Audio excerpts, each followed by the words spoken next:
Greetings, greetings, family. We are live. Welcome, welcome to the Sister Shanice Show. It's Wednesday, 8 p.m. GMT time +1. You don't know how it goes. So we welcome you, our beautiful African melanated family. And as you can see, I've got Sister Sheila in the house. Rise up, Sister Sheila. As always, a privilege and an honor to have you in the house. How are you doing today? I am very happy. I am great. I got fuel for my car, so I am smiling. We have fuel crisis, yes. That's right. So those who are watching from abroad and don't know what's going on, come on, elaborate a little bit for us, Sister Sheila. Let the world know Wagwan Yasa in a UK with the fuel. I will start by saying that the ministers are saying we don't have a fuel crisis. So I start from there. The ministers are saying there is no fuel crisis, there is no fuel shortage. That is the official line from the powers that be. But to us, all of us, there is no fuel in the fueling stations. There isn't any fuel. The last time I tried fueling was on Thursday.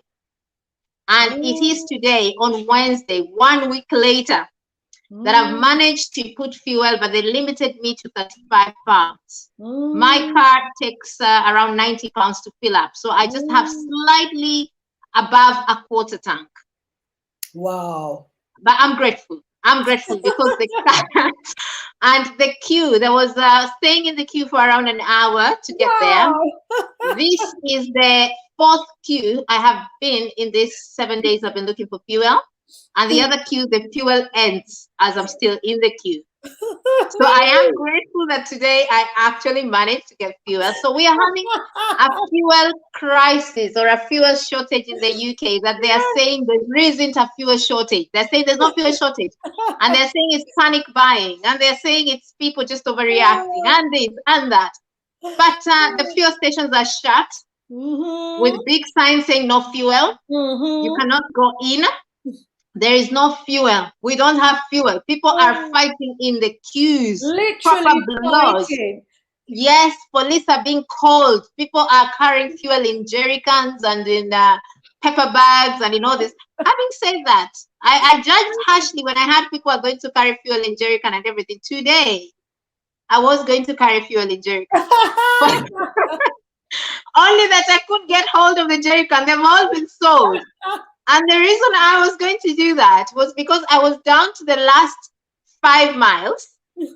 And if I stayed in the queue, I would have run out. So it would have made sense for me to park my car, then go with the jerry can when I know the car is parked safely out of the road, then fuel in the jerry can, then come and fuel in the car. Otherwise, the car would stall on the road with no fuel. Then that is a problem. So I don't judge anyone that went with the jerry can because today I was in that situation. So yes, we have a fuel crisis. They are saying that by the weekend things would have eased up a little bit. For me, I have fuel for the next 2-3 days, just the basics. You know, there are things that I have to use the car for. So I am grateful that for these next few days I will use the car back and forth a little bit. But yes, we're having a fuel crisis here. That is one of the many crises we're having. We're having empty shelves as well. Yes. So they're empty shelves as well. Yes. Because, you know, I remember a couple of years ago when I was in Zimbabwe. Welcome, Leader Bandaka, by the way. We will come to you in a moment. Good to see you in the house. A couple of years ago, I was in Zimbabwe, and they had a fuel crisis in Zimbabwe, and the Western media was slaughtering the country, was deeply damning and critical of Zimbabwe for being in a situation where they had a fuel crisis. No mention about the fact that they were the ones that had caused the crisis, because they insist that you have to buy fuel using dollars. And then, you know, with sanctions being on Zimbabwe, it was really difficult for them to accumulate the amount of dollars that was needed in order to get the fuel. And there were all sorts of blockages and obstacles that were being put in place to kind of really sabotage, you know, their economy, as, you know, the West does when it's got sanctions on an African country. And the queue for petrol would be miles long, and people would wait in the queue. Then when they would get to the front, they would fuel their car, and then they would go their merry way. Here in the UK, I don't know if people have seen the videos that are going around. Man, oh man, Europeans are rolling. They're fighting. They're fighting in the petrol stations for fuel. I mean, English people, they can't take a crisis. They can't take a problem, and the government knows it, which is why they have to make sure that everything runs in order. But, as Africans, typically, we're so patient. We'll wait. Okay, maybe more fuel will come tomorrow. We'll stay in the queue for hours without a complaint. These Europeans, these Englishmen, I'll tell you, fists were flying. People were rolling on the ground. People were in the fuel station filling up carrier bags, plastic bags with fuel, and the fuel was coming out the other end of the bag. In one of the videos I saw, I tell you, it's just, it's a crazy situation.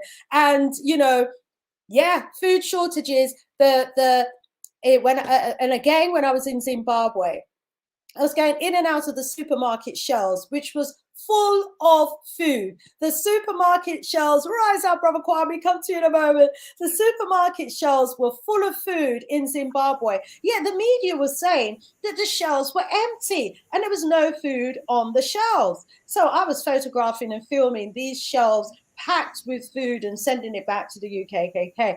Anyway, here we are in the UK with empty shelves in some of the supermarkets. I mean, it has to be filmed and photographed to believe it. What a shame indeed, but we certainly don't get the same condemnation in the newspapers that they were, heaping on Zimbabwe when they were falsely claiming that their shelves didn't have food on it. And let me tell you this, if the Europeans, if the English can't get their food, there will be riots here in the UK, and the government knows it. They will haul that government and those politicians out of the Houses of Parliament and sling them in the River Thames if they don't sort themselves out. That's the sort of attitude of the British. I think we need some of that in Africa, don't you? Anyway, let's go over to Leader Bandaka and welcome him. Rise up, Leader Bandaka. Take your phone off mute and let's hear you greet the audience today. We are not hearing you. Unfortunately, we're not hearing you. You might have to log out and log back in again. And as you log in, please do accept the message that asks you to allow the audio on your computer. So we're waiting for Leader Bandaka to do that. And in the meantime, let's welcome Brother Kwame Gonza. Rise up, Kwame. How are you doing? I'm doing great. Rise up, Sister Shanice. Rise up, Sister Chebet. We just want to thank the ancestors for today and the Creator. We want to thank our audience. I just want to remind those ones who have not subscribed to this channel, they should subscribe and they are watching. And then those ones who have subscribed, they should share the channel so that other people can also subscribe, because the work you are doing for our people is great, is incredible, is unbelievable. From Monday to Sunday, you are thinking about our people all over the world. It is incredible what you are doing for our people. So I think you deserve those subscriptions. So we should try as much as we can, all the people who are watching. So, they should try to push it as forward as possible so that we can reach that 1 million subscriptions, as soon as possible. Thank you so much. Thank you. Okay, we've lost Sheila, but Sister Sheila will be back with us in a short while, I'm sure. She's probably just swapping over to her computer. So family, let's rise up some of those who we have in the chat. Let's see who we've got joining us in the chat. We've got Sister Vanna from the Phenomenal Women in the house. Rise up, Sister Vanna. She's saying she's looking forward to another inspiring session. We are here to inspire indeed. And we want to rise up the last African, saying finally the Sister Shanice show has come back. You guys make it hard for me to leave, I'm thinking of scaling back a bit to one show a month because it's taken over my life. But you're making it hard. We want to rise up Hazel in the house as well. Hazel Eugene, wonder love of the world. Greeting to all the kings and queens in the building. Oh, rise up yourself, Sister Hazel. KZ as well in the house. Let's add back Leader Bandaka and Sister Sheila. KZ, rise up yourself. KZ is saying, big up Queen Shanice. Greetings from Uganda. Wow, we got Uganda in the house. Brilliant. We got Sherry B in the house saying, big up family. Daya from Birmingham, UKK. Rise up, Brother Richard as well. Rise up, Thembebe as well in the house. Thank you so much for joining us. He says, Europeans don't know how to survive. We know how to make do and find another way in a crisis. For real. Thembe, where are you from? Let us know. And he's saying, my apologies, greetings to the panel. Greetings, right black at you. Yes, Hazel, you're right. We do know about struggle. And rise up LB, King Kush in the house as well, saying, King Kush here. Greetings to all the panel. Yes, family, please give us a thumbs up. Please give us a like as you come through the door. Hoping that you're all feeling absolutely fantastic, blacktastic, bombastic. Leader Bandaka, can we hear you? Tendai Mwari, can you hear me now? We're hearing you. A little low, but we're hearing you. Okay, all right. I'll try and raise the thunder. Raise the volume. We want to hear the power of that voice, that African voice. We want to hear the tremor in the voice. When our men talk, we want weak knees to tremble. Make Babylon tremble. Hey, you don't know. Yeah. Oh, Tendai Mwari, be thankful unto God. Regai mazwi andino taura ne pungwaza mumuyo mangu. Zinzikwe nemi Mwari. May the words of our mouths and the meditation of our hearts be acceptable in thy sight, O Jah of our creation. Bring greetings as always in the most precious, powerful, and bountiful name of our motherland, Al-Kebulan, Mama Africa, in the sacred spirits of our most gracious ancestors, and in a prayer for oneness, hope, and prosperity for all African people upon the face of Mother Earth. Africa, to the God of Africa be the glory. It's a joy to be an African and a blessing to be on this powerful platform, giving thanks and praises for your tremendous work, ongoing work, and may the Creator and the ancestors continue to empower you and endow you with their wisdom so that you can continue to inspire and inform and take our people forward. And it's just wonderful to share this platform with my young brother, Brother Kwame Gonza, who is a brother that touches my soul so deeply. And I pray for your continued health and strength and wisdom. And Sister Sheila, whom I have been following on this platform ever since she's come on. And, you know, you're just such a gifted and such a blessed soul, my beloved sister. Just continue. Keep on doing what you're doing. You do it so well. I'm looking forward to the stories this evening. Tendai Mwari, privilege and honor, Leader Bandaka, to have you grace the stage for us, because, you know, I'm just excited about the knowledge and the wisdom that you're going to be bringing in a short while. I just want to greet and welcome Brother Kwame, again, all the way from Ghana. Rise up, my Brother Kwame. Thank you so much. Tomorrow's future leader, we look forward also to the wisdom out of the mouth of babes, you know, that comes from our young wisdom. So family are in for a treat. Please do give us a thumbs up as you come through the doors. Oh, we want to welcome Happy Companion in the house. Rise up, Happy Companion. Good to see you in the house. And want to greet up T Shaka as well. Obiaman, you reach your day. Rise up, Obiaman, as well. Kimani saying, rise up, Sister Shanice. Rise up yourself. Obiamana says, Sister Shanice looked like she went to catch, where it go? Catching a spirit when Banda prayer. Hey, that's a spirit. You know, a spirit. Don't get me started. Anyway, this is a powerful platform because, it's the guests who grace this platform that make it the powerhouse that it is. And, we're going to be going into the topic in a couple of minutes without further ado. But before then, I want to thank everybody that was involved in our fundraiser on Sunday. What an amazing event it was. The first half of the event was in Peckham Rye Park in London, where a number of us did a sponsored walk, a sponsored run, or a sponsored bike ride for Haiti, St. Vincent, and for the Galaxy Academy School in the Gambia. All of those that were sponsoring, all of those that did the walk, I want to rise you all up. I'm going to give you some figures actually in a short while. And then the second half of the show was our live Zoom party event. And we partied, we had DJs, we had artists performing, but we also had our international guest speakers and our local speakers as well, standing in solidarity with our people in Haiti, standing in solidarity with our people in St. Vincent, and standing in solidarity with those in the education sector in the Gambia as well. We raised almost £5,000 on that day, family, and money is still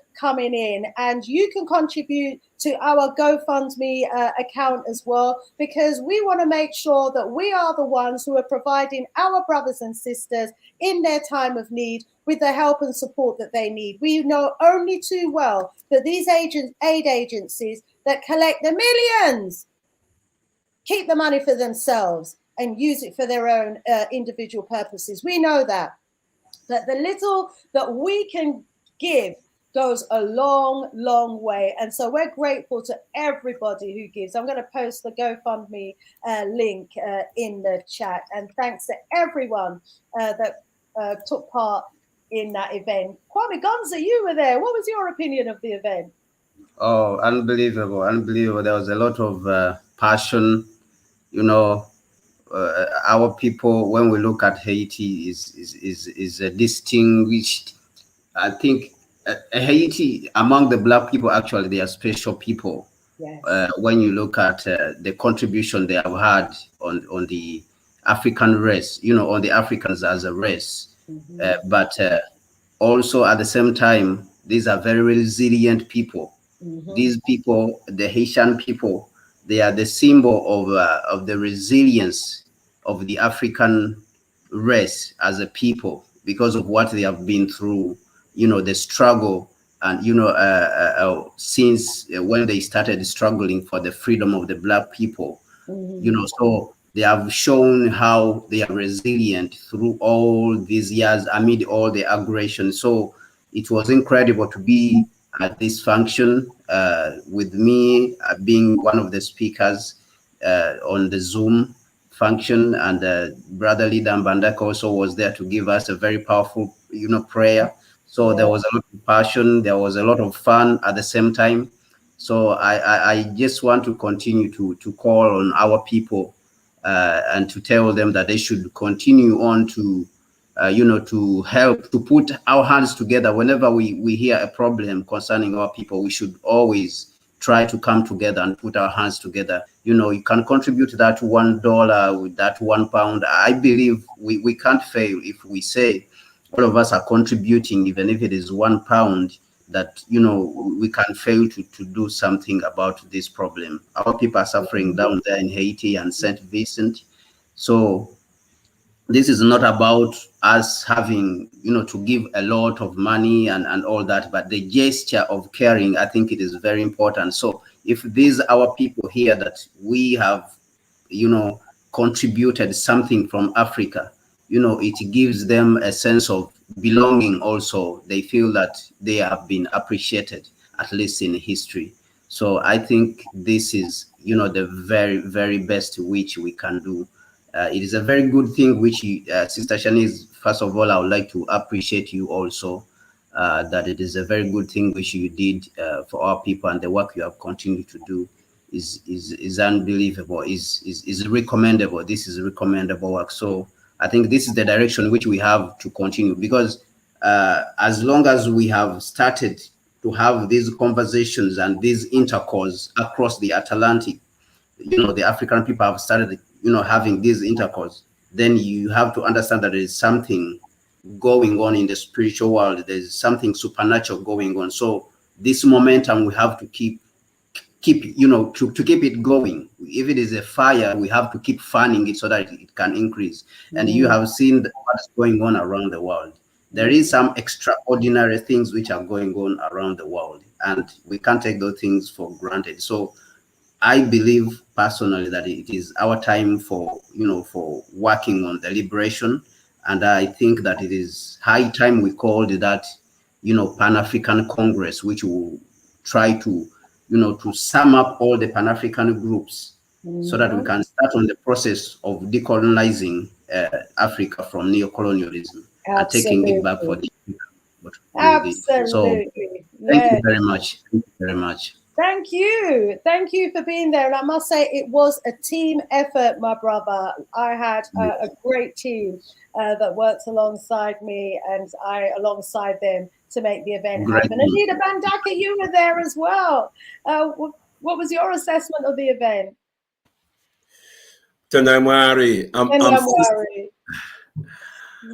I'm still awestruck, my sister. And whilst I do take your word on the support, the team that you had, obviously you had an excellent team that you were working with, and we must raise up the spirits and the names of all those who worked with you to make the day such a resounding success, I would say. And I know that we've raised over £5,000. Now, a couple of evenings ago on Africa Speaks with Al Kebalan on Galaxy Radio, we announced a conservative minimum, because we didn't know what the final figures were, but our estimate, our conservative minimum estimate was 3,000. But we did say that we were sure it would be more than that. But we are confident it would not be any less. Now, if it was £3,000, we would have thought that that was pretty decent returns. £5,000 is almost twice that. Yeah.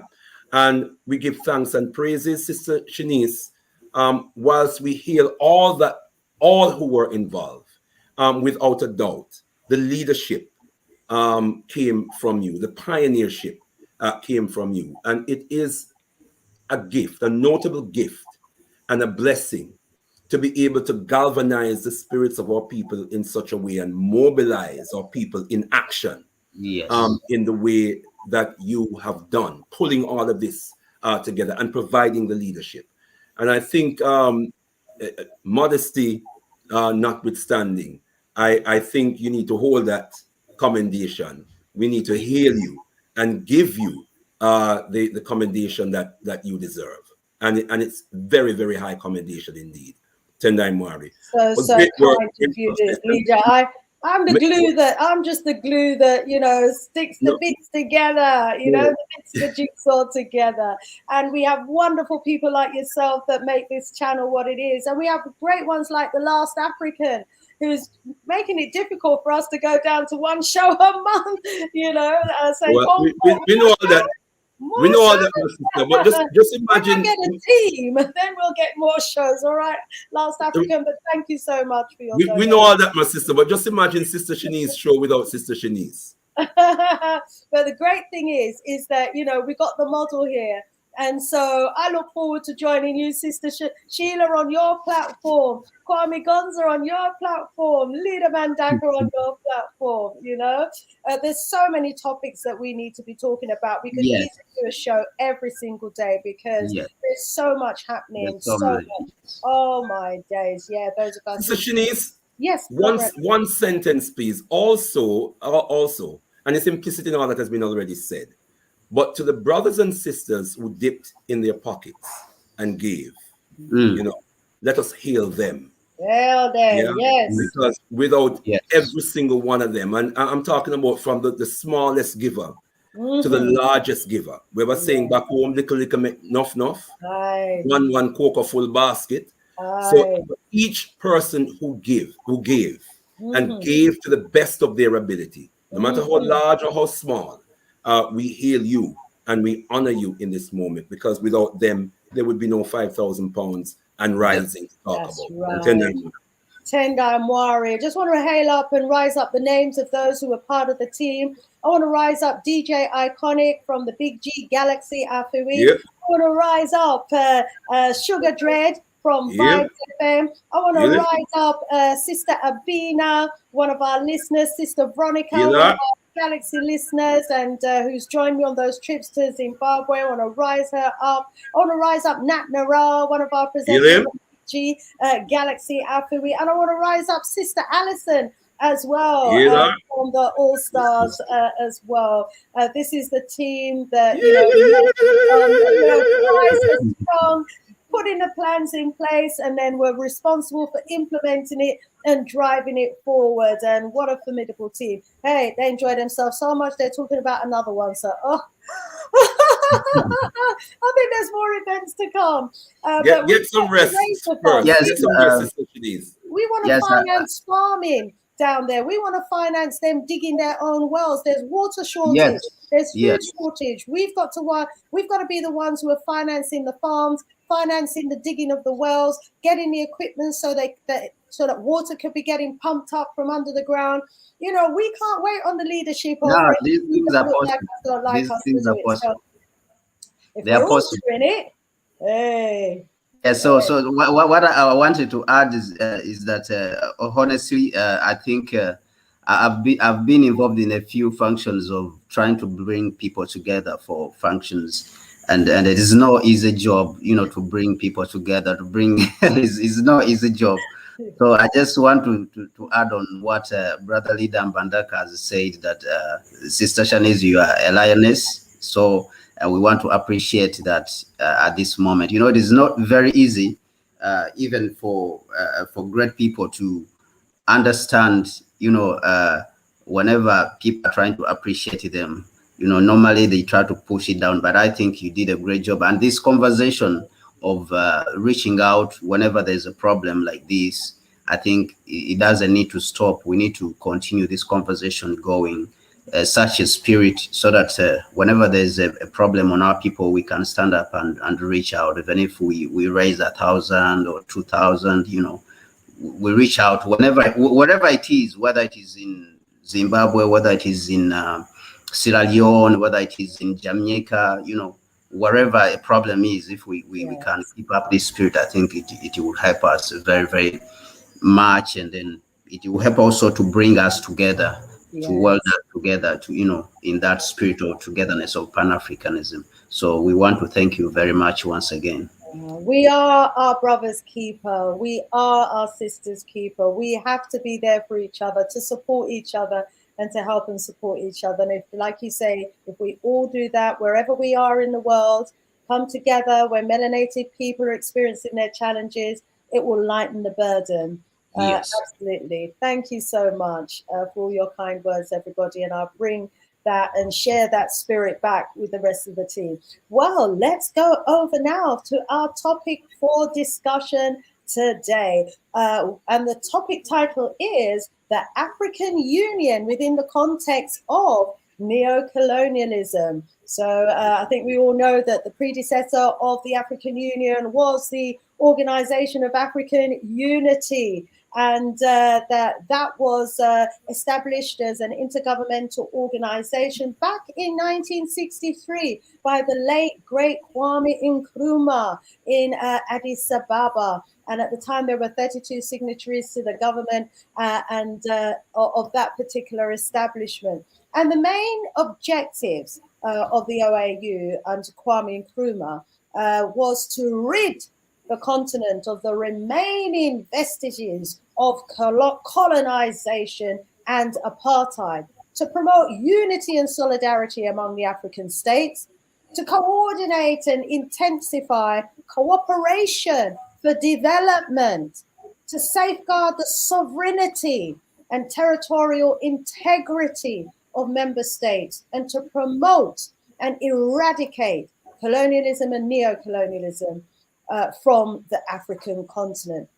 Now, there were a lot of concerns that it didn't go far enough because there was the absence of the armed forces, like that of the United Nations, and it was felt that this left the organization with no teeth, with no means to enforce their decisions. And it was also, at the time, not willing to become involved in the internal affairs of member nations, and we see that being played out to a large extent, even through to today. And so critics of it were claiming that, the OAU was mainly a talking shop. It was just a rhetoric and no action. And, things developed and changed along the way. And a new body was formed back in 2002. And this new body is the African Union. And this is what we are left with today. And it continues with the same aims and objectives. And we're going to look today, because we still have neocolonialism with us, despite the objectives of the OAU back in 1963. We're still in a situation of neocolonialism. We're going to be breaking that down today, and we're going to be talking about it. And we've got three wonderful panel members who are going to be presenting on that. And we're going to start with Leader Bandaka. Over to you, Leader Bandaka. Please take yourself off mute. Wonderful. Yeah. Tenamwari. Give thanks for that backdrop, my beloved sister. We're looking at the African Union within the context of neocolonialism, and it is important that we understand fully what this concept of neocolonialism is, what it means, and how it manifests itself on the African continent and in the African diaspora. Neocolonialism is colonialism. Let's be clear about that. It's a new form of colonialism, as the term suggests. It is as pernicious, destructive, and insidious, and perhaps even more pernicious and insidious than colonialism, because of its more covert nature, in the sense that the classical colonial situation has the presence of the oppressor on our soil, the presence of the oppressor controlling the levers of power, government, the oppressor controlling our institutions, the oppressor being visibly present. In the neocolonial system, the oppressor appears to be absent. And what you have are agents of colonialism who have been implanted in these so-called independent states to carry forward, to carry on, to perpetuate the colonial agenda. And the colonial agenda means that the economy of the country, the politics of the country must work in the interest of the colonial master, so-called colonial master. It means that the institutions of the society must reinforce the values, the ideologies, the ideas, the philosophy, the interests, and protect and promote the interests of the colonial oppressor, exploiter, and degrader. So what we have when we have a transformation from colonialism to neocolonialism is really just a change in the faces that sit in the seat of government. Black faces are in the seat of government. And what we see in the history of the African continent is that where African leaders have rose up in independent African nations and are progressive in their thinking, progressive in their actions, and seek to run these African nation states in the interests of our people, history shows that in almost every instance, they have been attacked, they have been vilified, they have been toppled. In many cases, in too many cases, they have been assassinated. I give you Patrice Lumumba of the Congo, Kwame Nkrumah of Ghana, who was toppled, Modibo Keita of Mali. I give you Sékou Touré of Guinea, even though it would appear that he died of natural causes, there is evidence that even his kitchen was infiltrated by the CIA. So we don't know for sure that he died of natural causes. And shortly after his passing, there was a coup in Guinea, led by Lansana Conte, and it was within a matter of days of Sékou Touré passing, which suggests that this was orchestrated in advance. It happened so quickly. It must have been orchestrated in advance.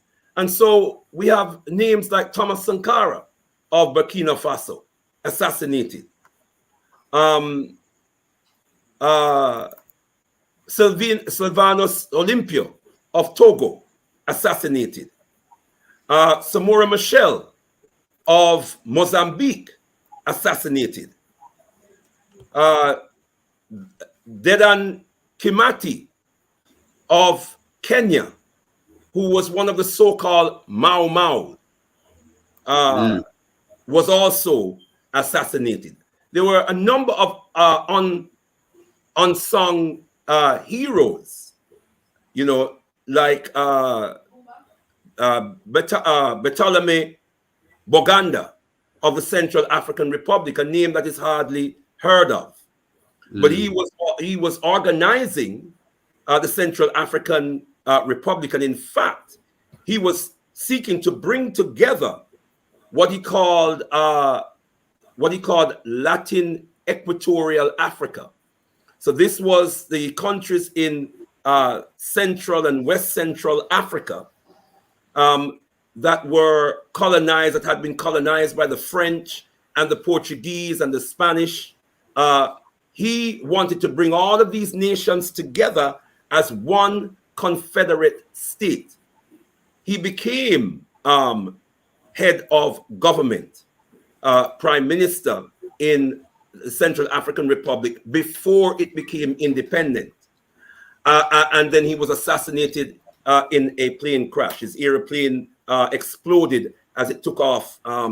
You have John Garang of South Sudan, also, who died in a plane crash. And so it goes on and on and on. We have Ruben Unyebi of the Cameroon, who was also assassinated by the French before the Cameroon got its independence. And we could go on. But not only were they assassinated, but the agents of European imperialism who were engaged in their assassination then took over the levers of power with the backing of these vicious, evil colonial oppressors. And so what we see on the African continent today is the cementing of the presence of these agents of neocolonialism, who are gatekeepers of a system that is clearly designed for the purpose of preserving, promoting, and protecting the interests of Europe and America. That is the Africa we see by and large today. And that's the basis of the battles that we are having to fight for the liberation of the African continent. And that must mean that we must restore the vision, and we must restore the mission of these great ones, a number of whose names I have just called. If Africa is going to be redeemed, if Africa is going to be a free and redeemed continent again, the vision of the Osagyefo Kwame Nkrumah must be restored. We have to study the works of the Osagyefo Kwame Nkrumah in context with the black print, what we call the black print of the most eminent prophet and king, His Excellency Marcus Mosiah Garvey. Because the Osagyefo Kwame Nkrumah himself said that of all the books he read, and he was a well studied man, of all the books he read, nothing fired his enthusiasm more than when he read, and he said he read Marx, he read Engels, he read Lenin, he read Mazizi, he read many books. But of all the books he read, nothing fired his enthusiasm more than when he read Philosophy and Opinion of Marcus Mosiah Garvey. And so when we consider the tremendous potential that was represented in the legacy or in the works of the Osagyefo Kwame Nkrumah, what he did in Ghana, the transformations that he made in Ghana, the beacon light that he emblazoned from Ghana throughout the rest of the African continent. And when we understand that his inspiration came from Papa Garvey, then we must study the works of the Osagyefo. We must study the works of those who came after the Osagyefo and sought to replicate and build on the legacy of the Osagyefo. And we must indeed study the works of Papa Garvey. Not only must we study the works, then we must work to implement the ideas, to implement the vision. We must work to implement or to revive the mission of these great ones. Let me pause here for the moment, Sister Shanice, so others can come in. Tendai Mwari.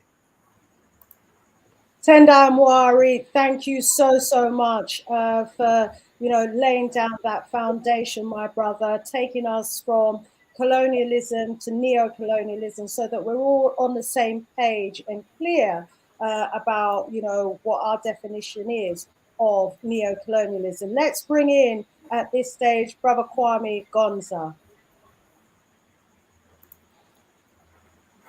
Thank you, Sister Shanice. Can you allow me to play that screen which was playing? We can hear I wanted to open with that, and I'll start commenting with that one. Okay, I'm not sure if it might get me into copyright problems. No. What is it? Do you know? Do you know whose material it is? I think this is normally free material, which is.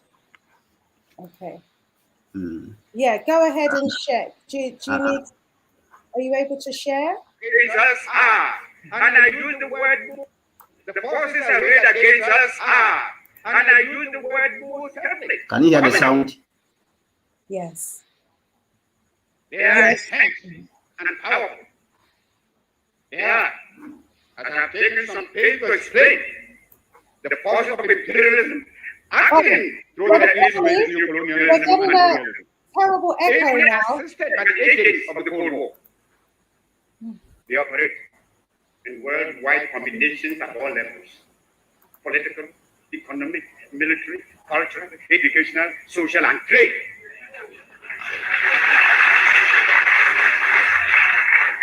And not all. And through intelligence, cultural, and information services.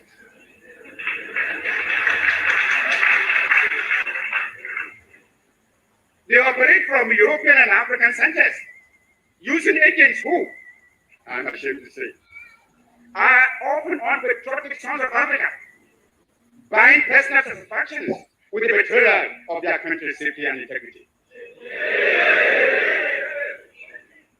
They seduce leaders.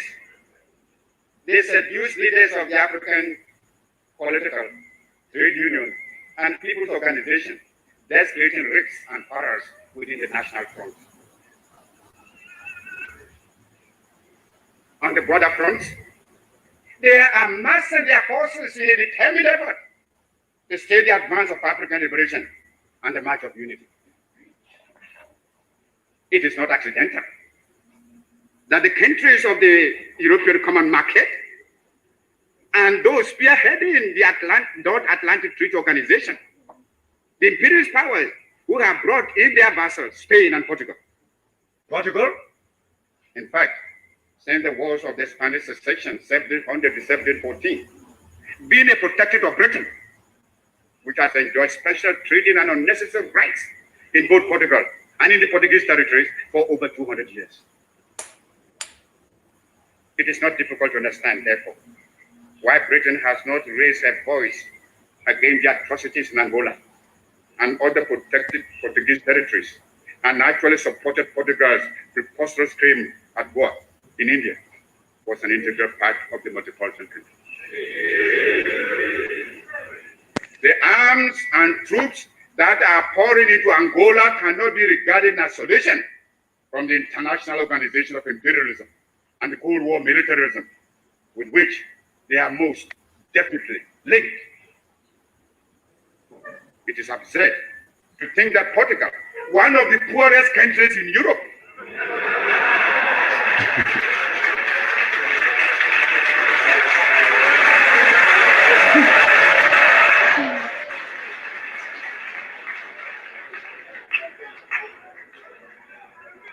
it's a fact, could support so large an army, so well equipped, as that which he defended her colonial possession in Africa, without the active aid he must be receiving from the North Atlantic Treaty Organization.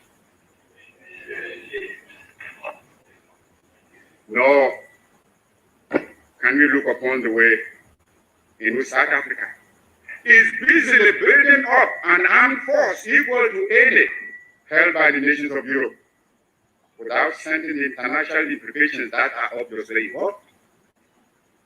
She has, we hear, a secret military pact with Portugal, and the interlocking imperialist interests collected in the Congo, and the Rhodesias, Angola and Mozambique, which are also linked with the great mining and financial interests operating in South Africa, create a chain of allies which seriously threatens both the fight for extending African emancipation from colonialism and independence of the new African states.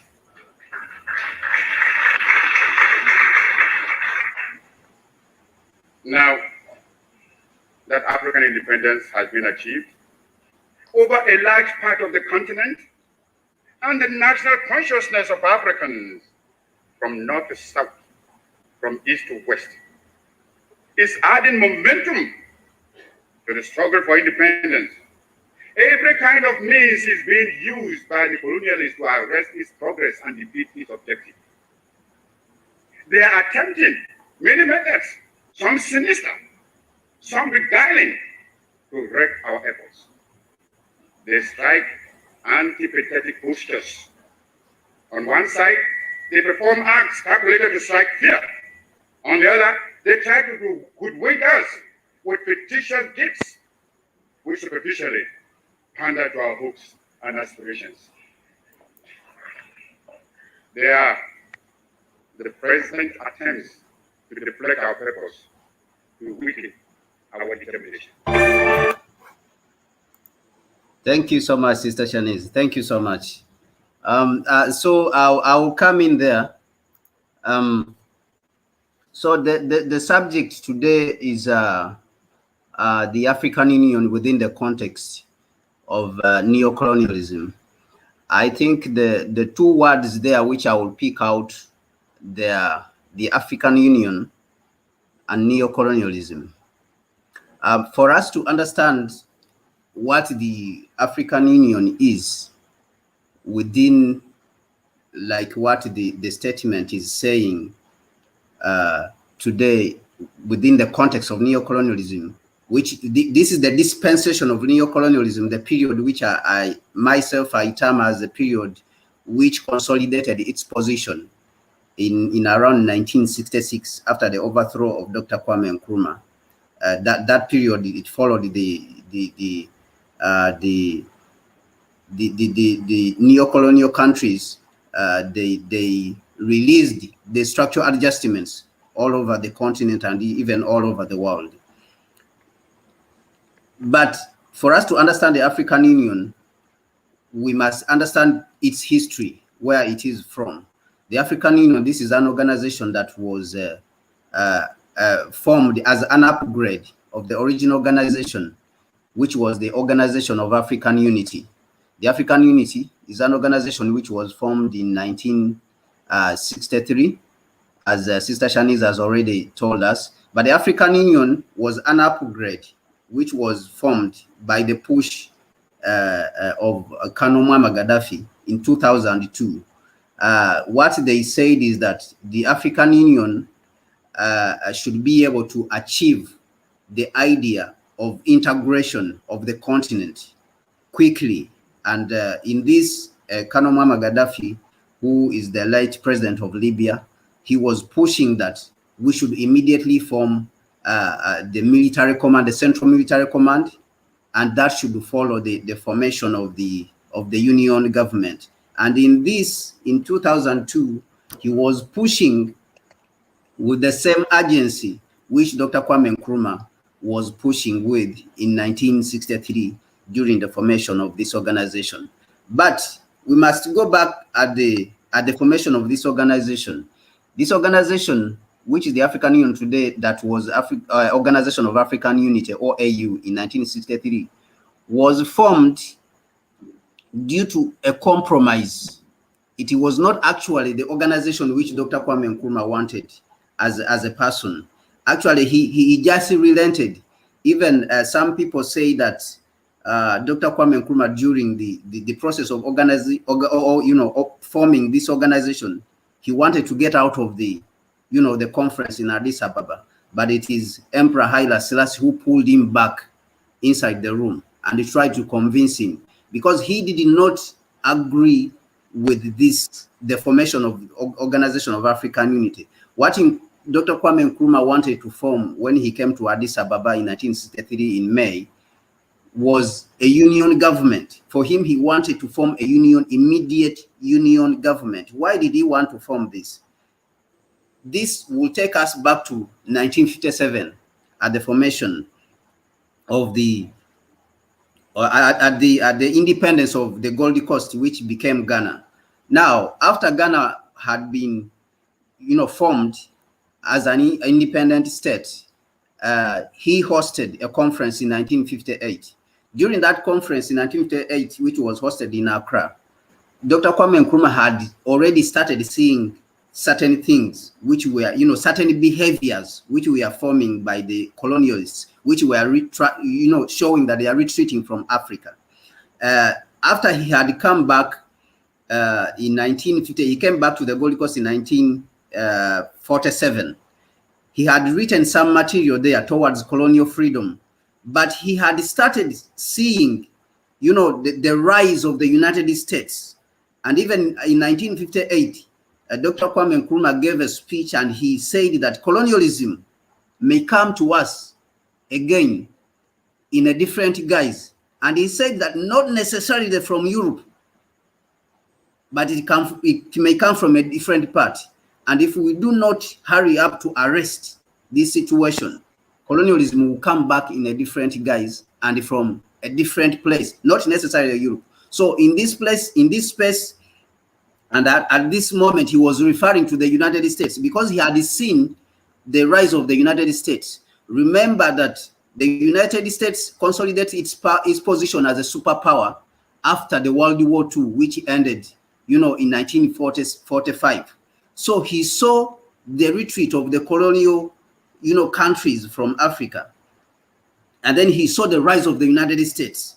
So he immediately, was able to envision and see the future, that this is a problem. This is going to be a problem for Africa, that colonialism is just going to shift it, because he understood the thinking of the Europeans and how they think and how they work, that they are just going to shift their power. We have seen how European civilization has been changing hands, like, for example, from Spain. At one time, Rome was the one having the power. At one time, it was Greece. At one time, it was Spain. At one time, it was, Britain. So then France at a certain point, and then Germany at a certain point. You see, so he saw the shift in power, whereby the United States had risen as the foremost superpower, as a continuation of European civilization, and he started warning us. And actually, he's the one who started using the word neocolonialism in the 1950s extensively all around the world. Dr. Kwame Nkrumah was the first person to see this, that there is something new which is coming, which is called neocolonialism. Now, he started warning the Africans on the continent that there is something which is coming, and that something is called neocolonialism. So then enter 1958, he gives that speech, and then he starts telling the people that we have to start coming together. All the states which gain independence in Africa, they should try to come together. But the neocolonialists who themselves also had started seeing his moves, the moves he had started making on the continent, because he had started moving, swiftly, trying to mobilize the people so that they can come together and form a union of African states. Now, that is when we come to 1963. During that period, he had written a book called Africa Must Unite and distributed it to the African heads of state, different African heads of state, before that conference, which was held in Addis Ababa. Now, there was contestation between groups, one Casablanca, one Monrovia, Monrovia. Nkrumah belonged to the Casablanca group. Now, the Monrovia group, that is where Nigeria was. There was Liberia. There was, I think, Tanzania also was there. There's a group of people who gave a lot of trouble to Nkrumah. And Nkrumah, Mali, Ghana, Egypt, they belong to the Casablanca group, and Guinea, and all. There's a couple of others. Even Morocco that time belonged to the Casablanca group. So these are the people. The Casablanca group, they were the radical. They called them the radical, but they were the ones who wanted the right thing, even though they named them the radical. And the other group, which wants, slowly, gradual, and stuff like that. That is the group which was from Monrovia. So these guys, they win. The Monrovia group, they were able to overpower the Casablanca group, and then they were able to form this organization of African unity. But when you go to history and examine even the speeches and writings of one of our great Pan-Africans called the Cecil, he's called the Cecil, Dr. Cecil, Professor Cecil, who, let me see, Cecil, Dr. Cecil Gatsmo. I think he's alive. I think Dr. Brother Mbandaka knows him, Professor Cecil Gatsmo. He tells you that even if the Organization of African Unity actually was not formed, the other African countries could have achieved the independence, because the formation of African unity actually became a problem for Africa, in that people who did not want Africa to unite, they came and started hiding behind that organization. And then in 1964, we have in Egypt, they passed a document which says that there should be non-interference in countries' borders, there should be non-interference in the borders which were left behind by the colonialists. And these are the problems which started cropping up. Remember, the organization is formed in 1963. 1964, they passed that document, which says that there should be non-interference. And all these problems, Nkrumah had seen them and warned that the regionalism and the gradualism is going to be a big problem for us. It is going to put a brake on African emancipation and speed the liberation of the continent. So this is how the organization which we are talking about, African Union, how it was formed as the Organization of African Unity. It went ahead and helped, in forming certain committees during that period, which helped to liberate, for example, Rhodesia and parts of South Africa. But after that period, the organization became dormant. It was hijacked by the colonialists, and we are seeing even up to today that Gaddafi, during the reformation of this organization into African Union, tried to take it back so that it can belong to Africans. Even during that period, Gaddafi was the one who was financing, Libya was financing half of the African Union the budget of the African Union. He tried to take it back from the colonialists. And what did they do? They took him out. The colonialists took him out, the neo-colonialists, and they were able to take the organization. Now we see France is there. You know, we have seen France is the one sponsoring, for example, the Confederation of African Football.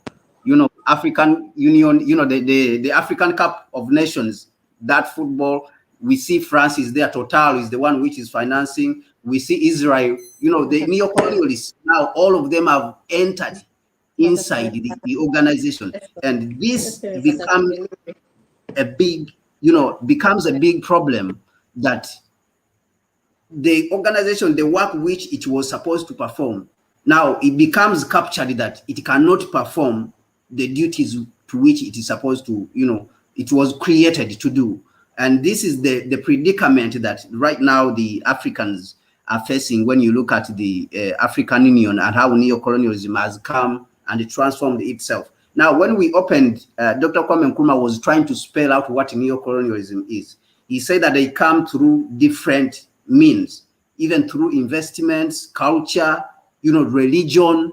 All these are means through which, you know, neocolonialism came back, you know, to try to colonize Africa. They say that they are bringing investment, for example, but that investment, when you look at it, is not really investment, but is a means of exploiting the continent. And this is the nature of neocolonialism. And this is what Dr. Kwame Nkrumah was trying to warn us about. So the organization itself, I can say that ever since it was transformed from Organization of African Union to African Union, I see that it has achieved very little, and it has continued on to be captured, as we have seen that France is already now inside, is doing whatever it wants. Israel recently was given an observer status at the African Union. This the same African Union which rejected, you know, Haiti's request to become part of the, you know, the African Union. So we see that the forces of neocolonialism are at full operation on the continent, and even within those organizations, like the regional organizations, the East African Community, the SADC, the South Africa, you know, development community.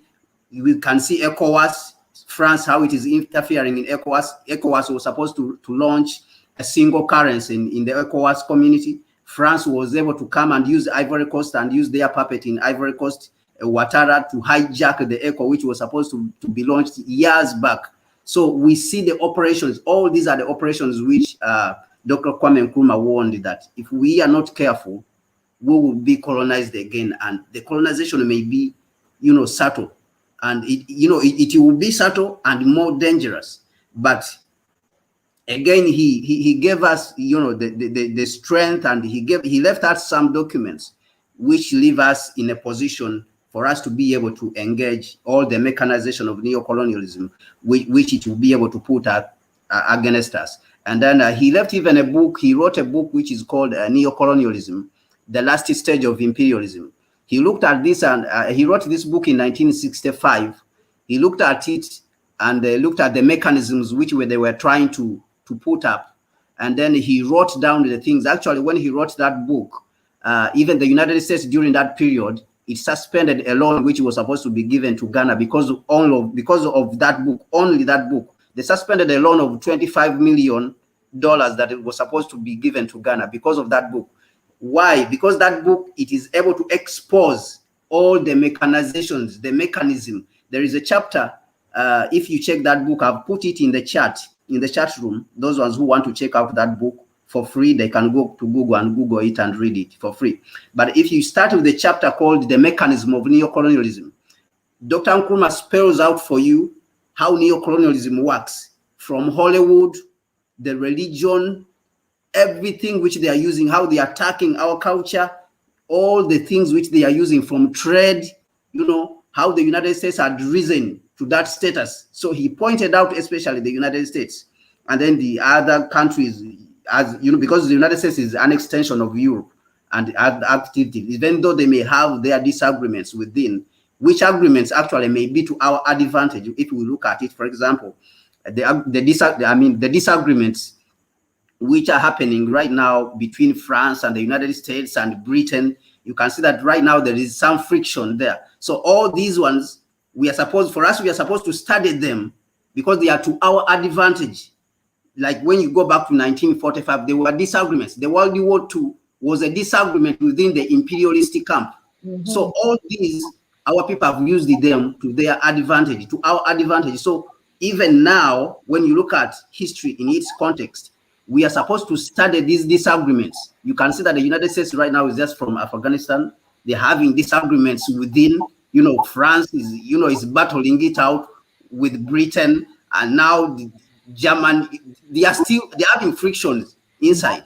So we are supposed to study this. And that is why I said that we really need an urgent, call for, we need a call for an urgent Pan-African sort of Congress to come together to see what can be done.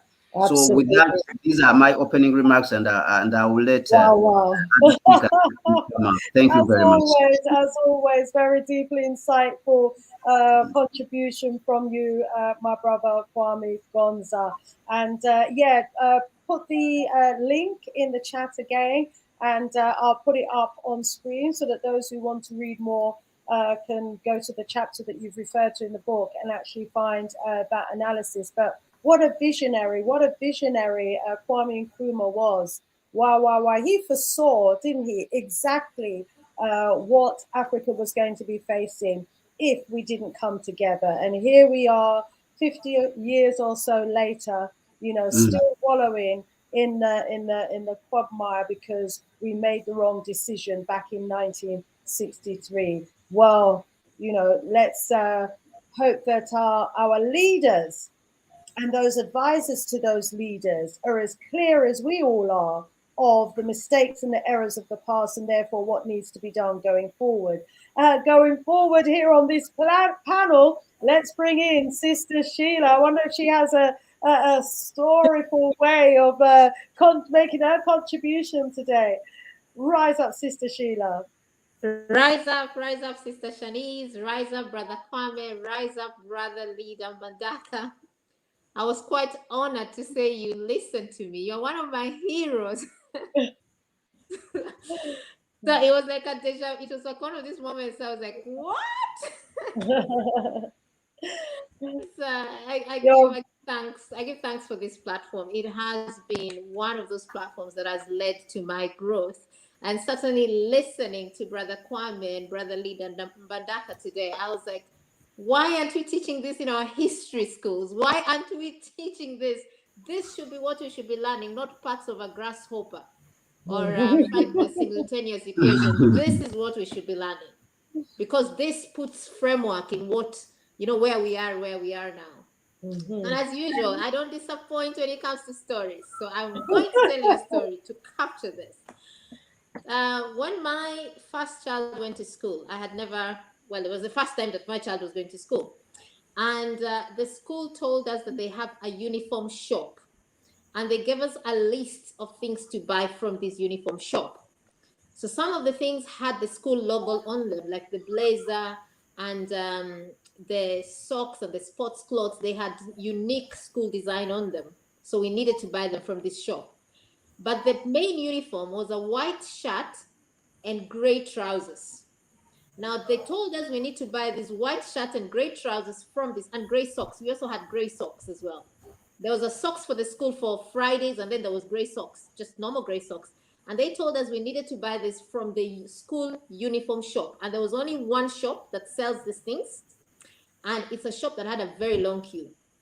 So I went, and the white shirts and the gray trousers, I bought them in prices that were more than white shirts and gray trousers for adults.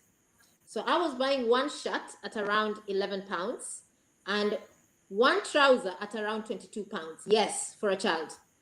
And I thought, and because it's a child, you're buying several, you're not just buying one, because schools in the UK start in September. So that's around winter. So you're buying several because they will not dry if you wash them. So I bought this white shirts and gray socks and gray trousers, and they cost me almost 400 pounds just to buy the whole lot of them. And children grow. So within that first term, the child had already grown. He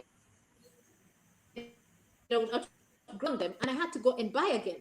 So I reached somewhere and I thought, you know what, there must be somewhere else where you can buy these things cheaply.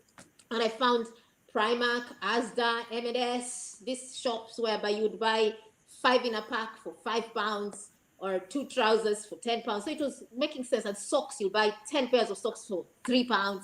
So I bought this. White shirts, gray trousers, and gray socks, because these were not branded. These were just ordinary ones. Only the branded stuff I remained with the uniform shop. However, this one day, the teacher calls me to school and they say they notice that my son is wearing clothes that are not coming from the uniform shop. And I said, which one? They say the white shirts, the gray trousers. They have not noticed the socks yet. So they say the white shirt and the gray trousers. And I said, how did you know it didn't come from the school shop? Because when he stands next to the others, it's still the same white shirt and the same gray trousers. And he said that they checked the label. And the label showed, the label shows the shop it came from. So the label showed this was from Primark, this was from Asda. It did not show that it was from this shop. And I said, you actually went and checked the label. They said, yes, we checked the label and it didn't come from the shop. And I said, but it's still the same white trouser. It's still the gray trouser, the white shirt. It's still the same one. And the label is underneath. No one sees the label. I don't understand what the big issue is.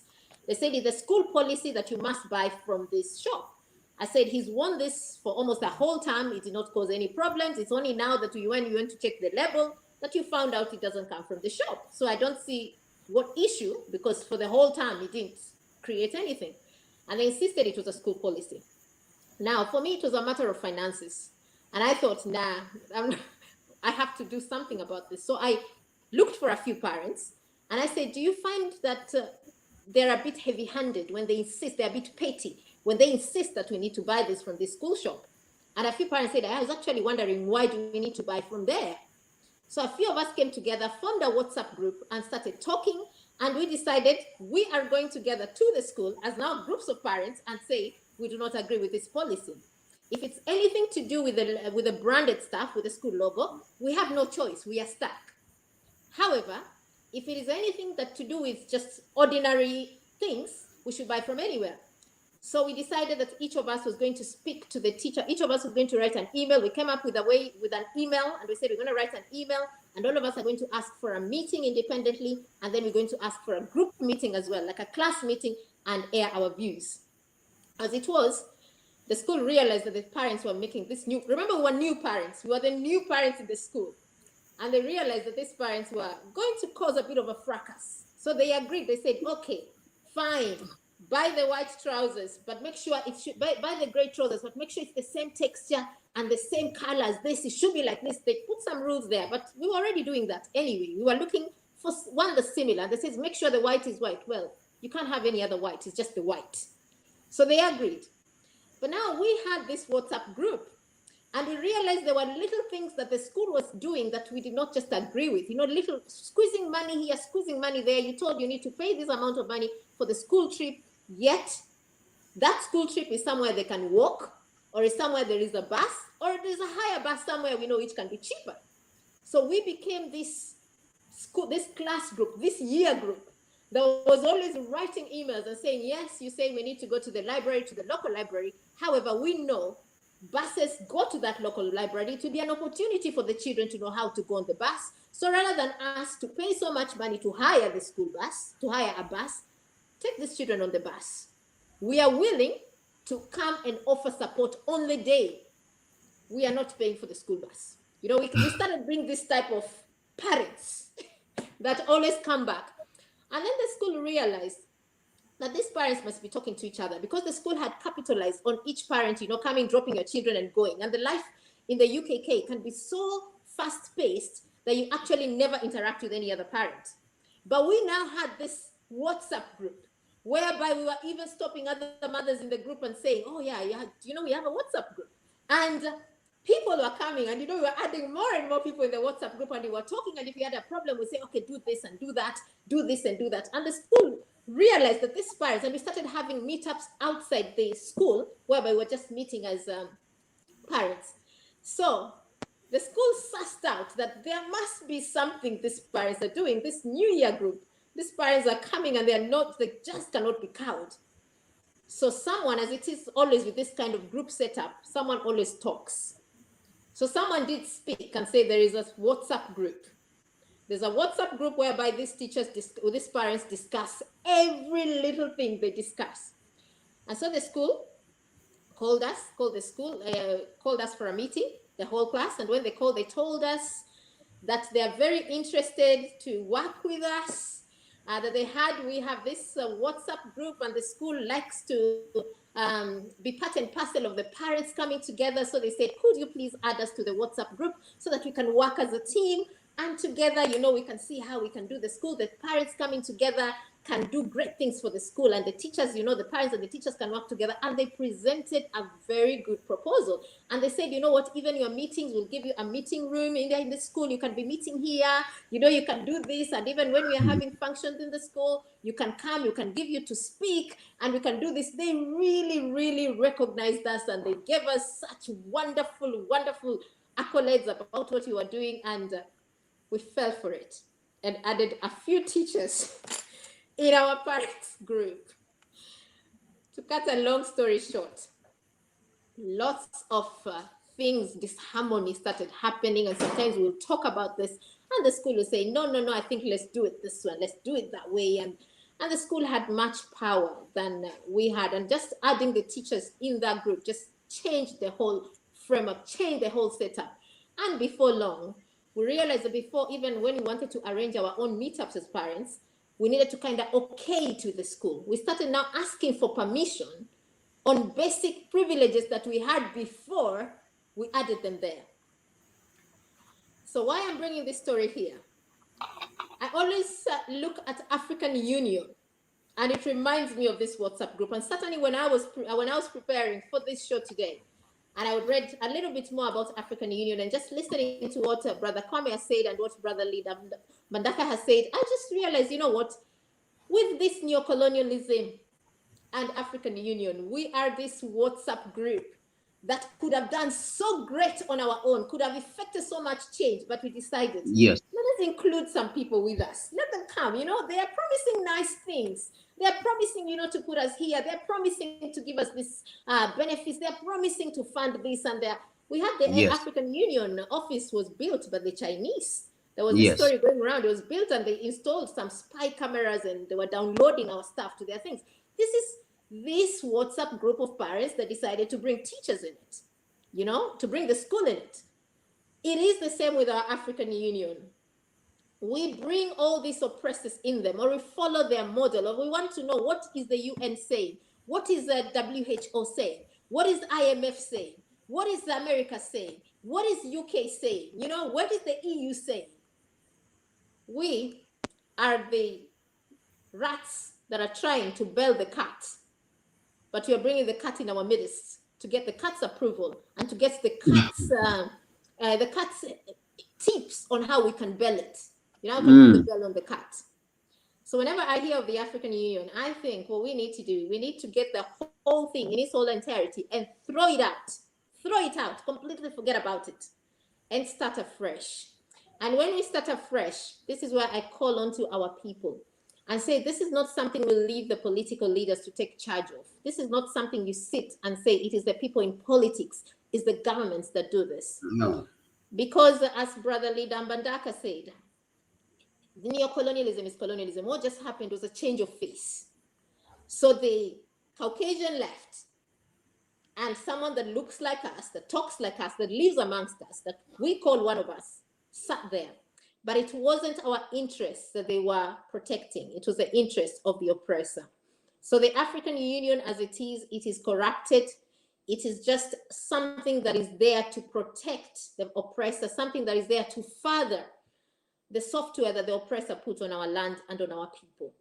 So what we need to do, what I would say, is just to take the whole thing in its entirety, throw it away, and to let the people know that the power is with them. And each little energy that you put in the emancipation of our people, as Brother Kwame was talking when we were talking about the fundraiser, and he was saying even that £1, what goes a long way, that $1, that 1 kwacha, that 1 shilling, that 1 rand goes a long way.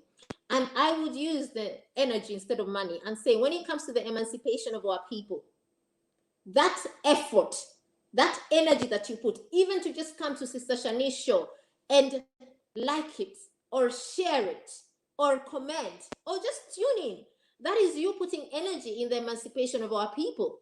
And once we start putting that little energy here, little energy there, here, there, before long, we have built momentum, and we are will become such a strong force that liberation will come. The neocolonialism will die a death. But if we leave it in the hands of our so-called leaders, who are part and parcel of the problem, there is nowhere we are going, and it will be the same as that story I've told you about the WhatsApp group and adding teachers in it and then ending back in the same place where you are, or even worse, as Brother Leader Bandaka said, whereby neocolonialism is covert and the oppressor seems absent. So we are in a worse situation than we were before when there was colonialism. And that is where we are with this African Union. We think we have someone that is protecting our interests, but what has happened? We have gathered ourselves in one place whereby we can be sold. It's easier now for us. We can be sold already neatly packed. I give thanks. We give thanks to you, Sister Sheila. Thanks for that wonderful story as well. I mean, it's just so, so true. You know, they have this way of giving us sweet words to inveigle themselves inside our business, inside our organization, so that they know what's going on. And then, as in their nature, they take control. They take over and they take control. They're all about power. They're all about control. Whatever organization, whatever institution it is, they want to be involved, and they're the ones who want to be making the decisions, determining the policies, writing the documents. We'll write the documents for you. We'll write the policies for you. Climate change, you know, the vaccines, whatever, you know, they want to be in control. And then, you know, our people then just tend to toe the line, not realizing that these institutions and organizations are not advising in the interest of the people, they're advising in their own interest. Time is going by so quickly, and we haven't even begun to even get beneath the surface of all of this. So I'm getting worried myself. I'm getting worried. I'm looking at time. It's going too fast. We haven't even scratched the surface of this. You know, we're going to go around again. Now, let's go over to our brother, Leader Bandaka. Let's not take up any more time. Rise up, Leader Bandaka. Oh, Tendai Moari. Thank you, Sister Shanice, once again, and Sister Sheila, for your very kind words and for your compelling and once again compelling and illuminating analogy that you shared with us. Brother Kwame seemed to have gone off stream. I was going to come to him and thank him for the insight that he gave us on where he sort of put the meat on the bone as far as how neocolonialism manifests itself. And I would like to, if I may, Sister Shanice, just try to amplify that a little bit more. Yeah. One of our greatest warrior scholars, one of our most eminent warrior scholar, Baba John Henry Clark, says to us, the invader invades our land, destroys our institutions, and then laughs at our gods. And then he says, and when you laugh at your gods, you need no chains to hold you.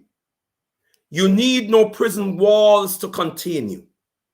In other words, you're finished when you laugh at your gods. So he talks about the destruction of our institutions. He also goes on to teach us that people rise and fall within the context of institutions. People never rise any other way, and they never fall for any other reason. The invaders come back to this thing called institutions. When the invader invades, the invader doesn't only destroy our institutions, the invader imposes his institutions upon us. And it's institutions of all kinds: political, economic, legal, educational, social, scientific and technological, sport and leisure, media, you name it, religious institutions. And so the nature of neocolonialism is that under the system of colonialism, the oppressor imposes and erects his institution to promote, preserve, and protect his interest, and to maintain our indigenous people in a state of oppression and exploitation and degradation. The fact about neocolonialism is that when the oppressor, the colonialist, appears to have left and their agents take over, their institutions remain in place. The religious institutions remain in place. The political institutions are not our political institutions, they're his political institutions, designed to promote his brand of politics, which protects and preserves and perpetuates his interests. The economic institutions are designed as well to make sure that your system of economics never emerges, because that will serve your interests. His system of economics that serves his interests is the prevailing system of economics. The educational system that is designed to cultivate the minds and the spirits of the young and prepare the young for a greater and better future, prepare the young to enhance our civilization, to take it on another level. That educational system is designed to capture the minds and the souls of the young and direct them towards, again, defending and protecting the interest of the oppressor. That's neocolonialism. And that system of neocolonialism is real today on the African continent. The institutions that govern and dominate our lives are European institutions. The next level of analysis, I think that also needs further amplification, is the brand or the quality of leadership that we have on the African continent. And I'd like to pray on the wisdom of the most eminent prophet and king, His Excellency Marcus Mosiah Garvey, as I often do, to illuminate this particular point. Papa Garvey says, any leadership that teaches you to depend upon another race is a leadership that will enslave you. Any leadership that teaches you to depend upon another race is a leadership that will enslave you. Look at the politics of the African continent. Look at the kind of leadership that we have on the African continent. It is the politics and the politicians or leaders who are teaching us to depend upon another race, and therefore are really perpetuating a system of slavery. By the way, colonialism is an upgraded brand of slavery. It's enslavement. Colonialism is enslavement. It's national enslavement. It's a nation enslaving another nation. Slavery, what they call slavery, is a private enterprise. It's private individuals enslaving individual human beings. Colonialism is the nation that enslaves the nation, right? And so neocolonialism is that system that employs those among us to continue to enslave that nation on behalf of the colonial enslaver. This is what we have to understand. Look at the AU, the African Union. Look at the African Union, beloved brothers and sisters. The African Union is funded predominantly by external concerns, in particular the EU. at least 2/3 of his budget comes from the EU. He who pays the fiddler. He who pays the fiddler calls the tune. That cannot be our institution. But I want to also highlight another even more insidious dynamic of the AU and the African continent. And that is this. With the utmost love and respect to my brother Kwame Gonza and his references to Gaddafi, Colonel Gaddafi. And I'm going to throw this out there and bring it back to me if you wish, any of the presenters or indeed Sister Shanice, any of the guests or indeed Sister Shanice. I'm going to say that Colonel Gaddafi was neither an African nor a Pan-Africanist. I'm going to assert that Colonel Gaddafi was an Arab expansionist who was rejected by the Arab world, where he had ideas of becoming the supremo in the Arab world and lead the Arab world towards a vision that he had to Arabize and Islamize the African continent and the entire world. That was Gaddafi's passion. That was Gaddafi's mission. When Gaddafi was rejected by the Arab world, Gaddafi turned to Africa. And Gaddafi said these words.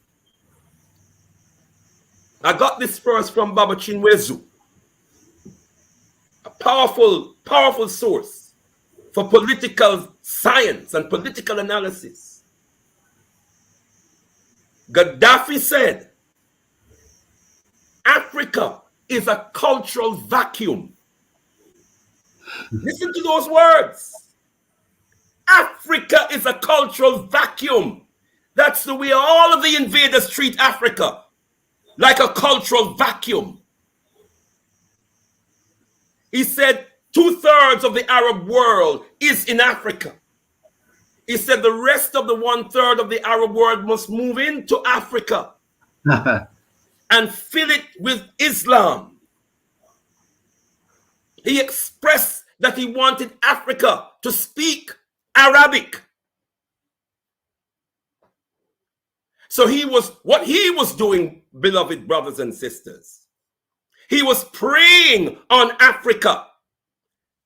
He was commandeering the Pan-African movement towards his Arab, to use Africa to advance his Arab expansionism. That's what Gaddafi was about. And that was ultimately what the Gaddafi's brand of the African Union was all about. Gaddafi is no Nkrumah. And that is the insidiousness of the African continent. One of the biggest contradictions of the African continent is the Arab presence. Let us remember that even when the AU got some sense and voted against the invasion of Libya, and it was right that they voted against the invasion of Libya. This wasn't about Gaddafi. That's who they wanted to take out, but this is sovereign African territory. No one has the right to invade sovereign African territory. And so it was right that the African Union voted against the invasion of African territory. But the Arab League, of which Gaddafi and Libya was a member, voted in favor of the invasion because the Arab world don't like Gaddafi. They voted for the invasion. That is what the NATO and France, led by France and assisted by America and Britain, that is what they used. And then got some stooges, in spite of the AU's voting, got some stooges like, what's his name? Jacob Zuma from South Africa, Good luck, Ali Nigeria. Bongo of Gambia, and bad luck Jonathan of Nigeria But to vote in the United Nations, yeah, in favor of the invasion. Can we see the confusion? yes. Right. Let me drop that there for the moment. There's enough more to say, Brother Kwame Guns. I'm as frustrated as you about the confines of restriction. No. It's But I'm going to okay. just drop that there for the moment. Understand. I'm going to just drop that there for the moment so we can move the reasoning around. And when I come back, whatever I need to build upon or wherever Sister Shanice, you want to take it. Thank you. Thank you so much. You know, the learning just grows, you know, by the second. Yes. It really does. And I totally agree with your analysis as well regarding, you know, Gaddafi's, you know, underlying agenda, which was Arab expansionism, because, you know, as the West, as China, as Asia, as they all know, whoever controls Africa rules the world. Rules the world. The Arabs have invaded Africa and have been expanding, you know, in Africa for thousands of years. You know, I think it started about 2,000 years ago that when they took over the north region of Africa, which was all Africans. It started about 1,500 years ago. Yes. The Arab invasion of Northeast Africa. Yeah, and then North Africa. I'm thinking of around Carthage when they came in. Oh, they beat Hannibal and took over. That was the Romans. Yeah, the Romans. That was the Romans. And followed by the Persians, wasn't they? Yeah. And the Arabs. Mm-hmm. Yes. Okay, I'll have to look at my days. But okay. And then you had the Hyksos about 1,700 BC and various other invasions that came. Yes. But look at the north of Africa now. Mm-hmm. When you consider that, you know, they were as African in appearance as we are in so-called sub-Sahara African. So, you know, they are still continuing on a daily basis to, you know, subdue the Africans through their Islam religion, because that is what religion is all about. It's just a tool for controlling the masses. Christianity is the tool of the Europeans to control the masses. And, you know, as we know, most of us, anyway, because of time. Can I just quickly say, Gaddafi's exact word as far as the Arab language and Africa is concerned. He said, Arabic is the mother of all languages, and all Africa must speak Arabic. That is any other people. To any other people, that would be received as a declaration of war.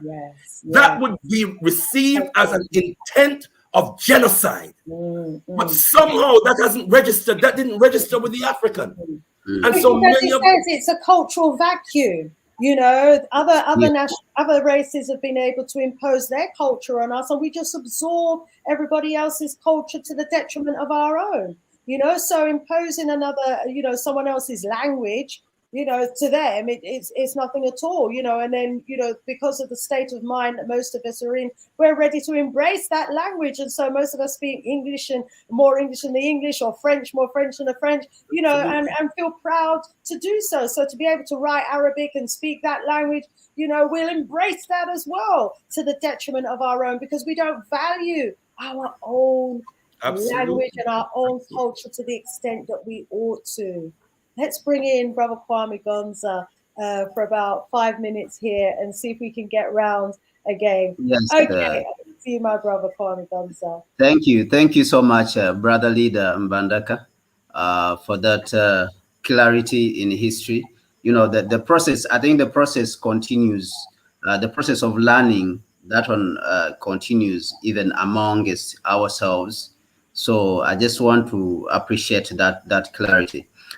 What I want to say is that when we look at Africa, according to how Nkrumah looked at it, or Honorable Marcus Garvey looked at it, I think because of the way Africa itself is very sophisticated, a little bit, I think Africa is a little bit more sophisticated than other civilizations. in sophistication, in a sense that we have a lot of tribes which have, have spread all over the continent.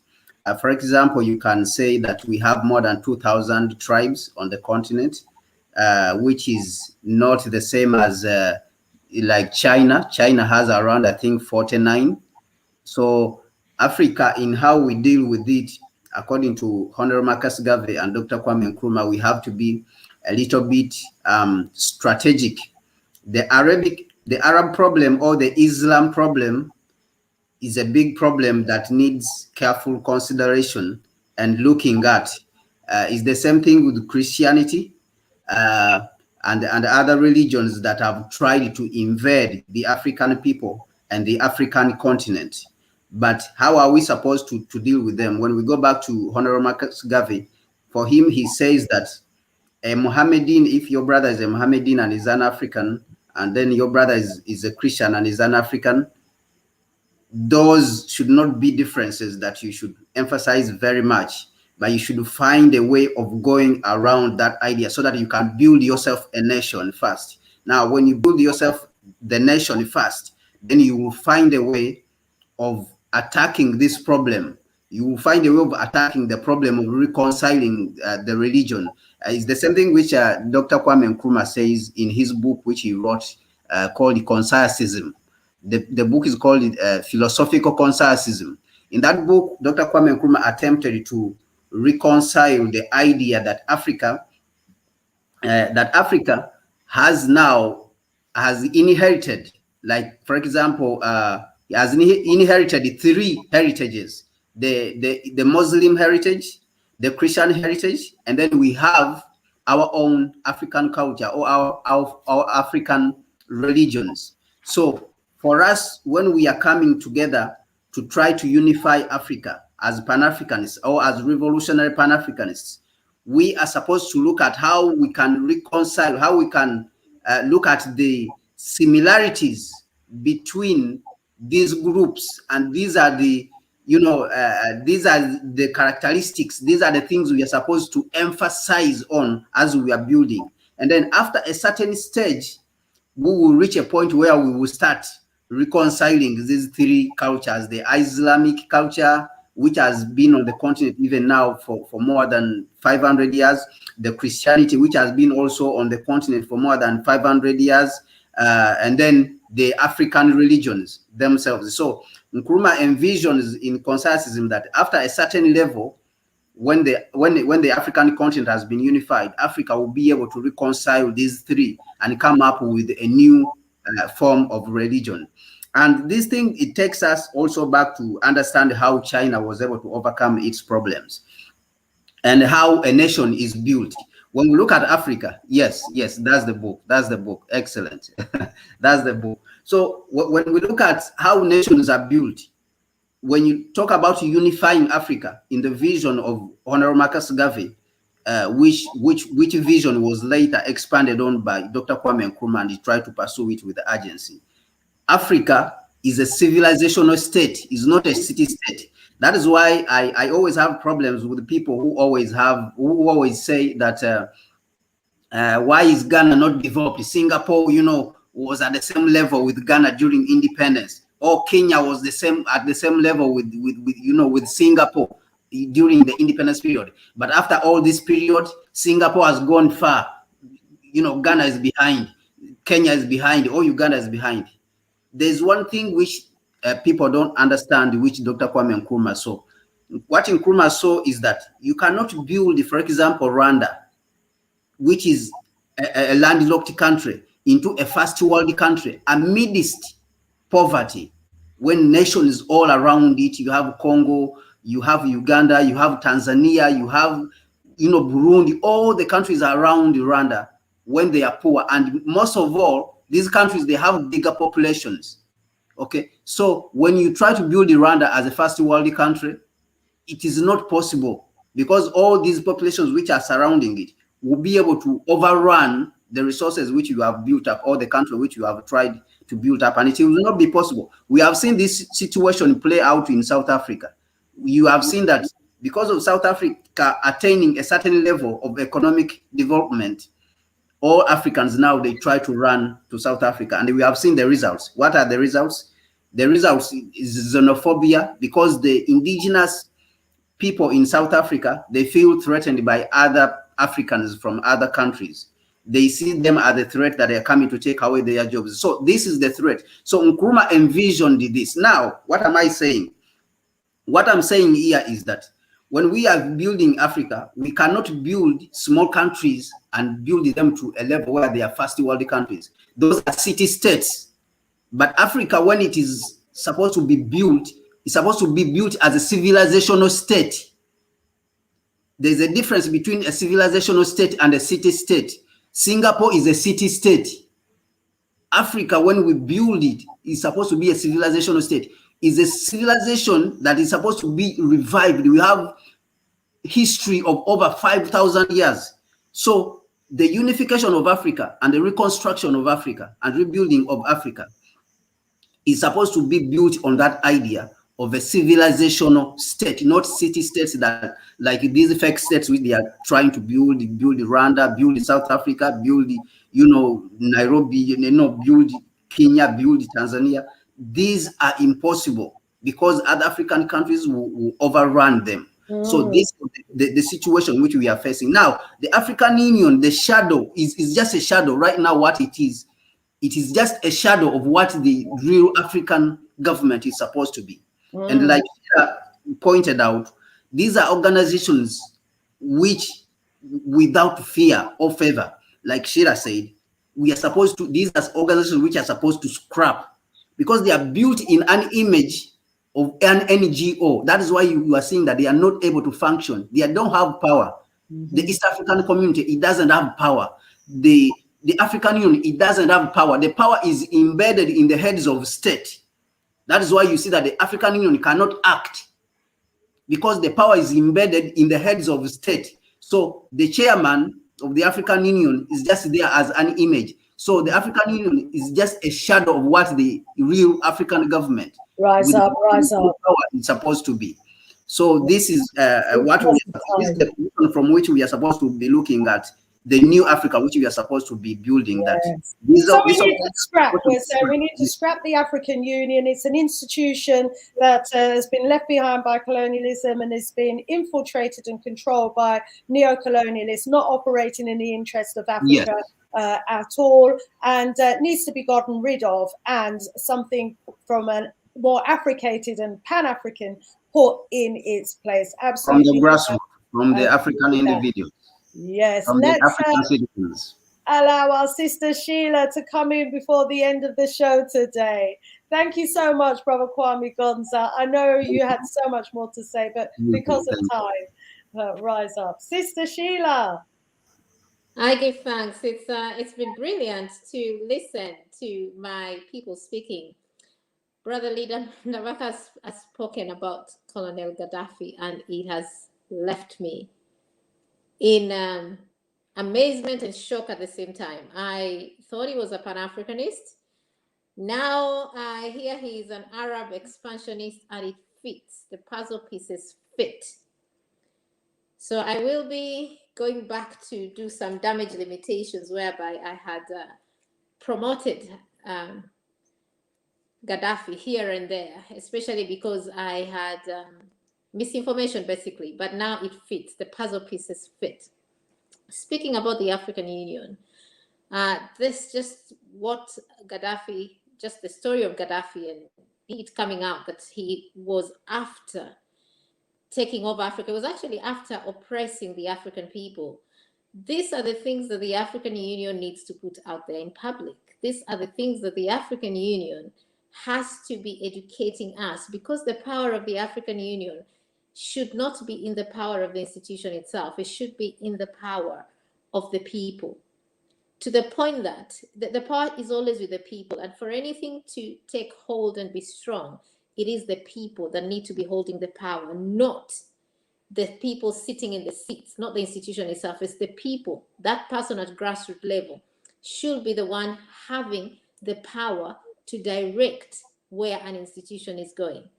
But if the power lies with the people sitting in the desks at the top, on the chairs at the top, then the people get messed up in the process. And that's where we are as an African people under African Union, which came from the OAU. So we're talking from 1963 to 2021. We should be seeing some progress. We're not seeing any forward progress. We're only seeing backward movements, and the AU is there. And prior to that, there was the OAU. So clearly, it's not working for the people, not working for the people at all. And it's because the power is not with the people. So a few years ago, around maybe 10 years ago, the African Union put an advertisement out there that it runs a young people's program. And it says, do apply, you know, we need to hear the voice of the people. And what they were doing, it was a very, very good program. They wanted to have young people in the African Union because young people are the future. So they said that the African Union is made up of older people, and they say they want to change. They wrote very nice things on their website that I was interested to apply. So I applied, sent it to a few of my people. This was 10 years ago, and they all applied. All of us tendered in our application. It was a very long-winded application. The only other application that has come close to that is application to University of Oxford. It has got another long-winded application. In the application itself, it's like you're doing a thesis to get it. African Union had a similar application process for this job for young people. So I applied for that job. Many other people applied. I can count around maybe 10 people that I personally knew applied, even though I sent that application far and wide. So I'm sure many other people did apply. None of us received acknowledgement of the application. None of us received any feedback. Nothing came out of it. It just went, and the truck went cold, and it finished, and it went. Now, when things like this happen, you end up knowing that these are people that don't respect the people they're representing. These are people that just waste. This is an institution that wastes time of people. I say this because a few months later, after this application, on their website, they put in new people that were joining their team. And there were a few people joining their team. None of them were the young people they were purporting to join their team. It was just people, again, just as old as they were saying. They themselves have said that the African Union had a lot of older people and they wanted younger people. And now their team, they were presenting their new team on their website. And in their team, there were older people that had joined them, most of them men. The team is very predominantly male, so most of them men as well. After making this long-winded application process, after making this song and dance and hula baloo of wanting to include African people, young people in it. So what I came to know years later is that some funding had been, some funding was in their offing. And the funding was the one that was, the requirement was that they need to recruit young people. So to meet the requirements of this funding from the West, as Brother Badaka said, he who plays the fiddle calls the tune. So the funders had said, we want to see young people there. And the African Union had run quickly and put an advert out there and said, you know what, we want young people. And then put a very long-winded application process, justification of effort to look like they were serious. But it was a complete waste of the time, of our time. And it looks like the funding did come in. And when the funding did come in, they had their own people that were ready to get the job, and their own people were put there. And we, the young ones that had applied, did not get any feedback, did not get anything. And this just shows that this is not an institution that wants change. Because for change to happen in any institution, you have to have voices of the young and the old together. You can't just have voices of one section of the community and not of the other. The African Union has been a very great disappointment. It has not led to our emancipation. It has led to our exploitation, to our oppression, to our degradation, to this new form of colonialism. And I join my brothers in echoing that call that really we should uproot the whole thing in its entirety and come up with something else that works for us, something that has at its core the African psyche. Because the African Union, as it is right now, it is the colonialist psyche that is the rule. It is an institution for the colonial master, and it's an institution that will not work for us no matter how much we try to change it here and there. I give thanks. We give thanks to you as well, Sister Sheila.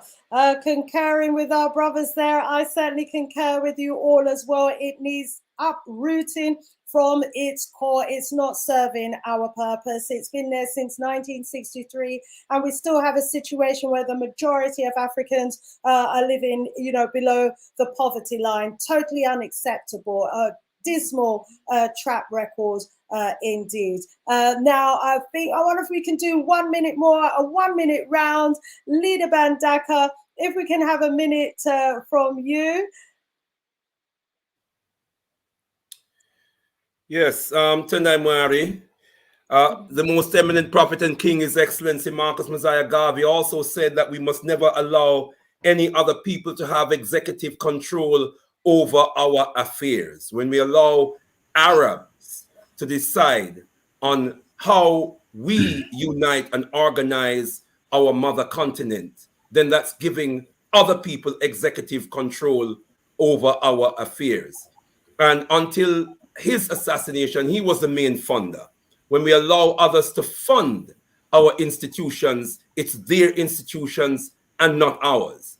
And then we, in order to build our headquarters, we asked the Chinese to build it for us.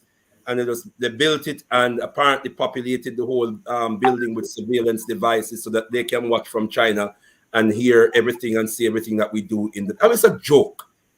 It's a real joke. Is there any wonder? Mama Arikwana Chemborikwao, former ambassador for the AU, who was summarily sacked, by the way, for speaking out against French manipulation and coercion and domination and control of the so-called francophone aspects of the African continent. Says that everywhere that we go in the world, we're treated with total disrespect. Nobody takes us seriously. Is there any wonder? Is there any wonder? And so in concluding, Sister Sheila emphasizes the need for organization or the need for development at the level of the people, we the people, the grassroots, civil society. We have got to have the vision and exercise the capacity to build our own institutions. We have to understand that this is about power, as our sister says. It is about the acquisition of power. And the power is with us. It's in us. The power is the capacity to effect your will. And we can only effect our will through unity. This is why Papa Garvey says, unite, organize now, or perish. We have to unite, and the organizing must be around institution building towards nation building. And so, in spite of governments that do not serve our interests, we must develop governing structures so that we have systems that we put in place to govern our own lives. We can do that. And then we can develop economic systems that we all buy into, we all invest in, and develop the economic infrastructure that can sustain and develop our existence. We can build educational systems for our children. We can determine our own laws, our Maatian laws. We can sit down and we can write our own laws that governs the way we live our life. There's so much we can do for ourselves. And then when we engage with government, we engage from a position of power. We will have representatives of the institutions of the people. And we engage government from as institutions, well-established institutions, backed by the people, funded by the people. You see. So I know we haven't got much time. And you've gone over your minute. But as always, let me just close with the words, if I may, of Papa Garvey. I always close in saying, unite, organize now or perish. Rise, you mighty African people, for you can accomplish whatever you will. Rumbidzo kunamwari ye Africa. To the God of Africa be the glory. Tendai Mwari. Tendai Mwari, Leader Bandaka. It's been absolutely awesome having you on the panel today. I know you're back with us next month, and we look forward to that discussion as well. Someone's mentioned Tony Blair in the chat. That is precisely going to be the topic of our conversation. Don't start me off. Hey, for the next one or the one after. You've actually taken us up to the top of the show now. And, you know, in closing, you actually outlined for us, I think, our direction of travel. I saw, you know, people's unions as you was talking. I was seeing cooperative union as you were talking, you know, and I was seeing, you know, the Pan-Africanist structures, you know, right across the continent and wherever we are as well. It can be done. National bodies, national organizations, and international organizations where we come together, even over the internet, and have our summits and have our meetings and make our story. You know, it's time for change. So people, you know, it's up to us. The power is in us. Brother Kwame Gonza, thank you so, so much for your input to the discussion today. Because of time, unfortunately, I can't come back to you, but thank you so much. Sister Sheila, as always, thank you so, so much. Love your stories as well. What a beautiful panel it has been. And I want to thank everybody in the chat that's been contributing to the discussion through the chat room. Thank you so much. Please do post a comment in the description below this video as well, so that those who come across the channel can read your comments and want to come in and get involved. This is our learning platform. This is our teaching platform. Education happens not only in the classroom, but outside and in our community. And this is our space for learning. Each one teach one. We look forward to seeing you back again next Wednesday, same time, for another edition of the Sister Shanice Show. Thank you, guests. Thank you, audience. More love, more power. And in the absence of our big brother, Dr. Abu, more voodoo. Voodoo.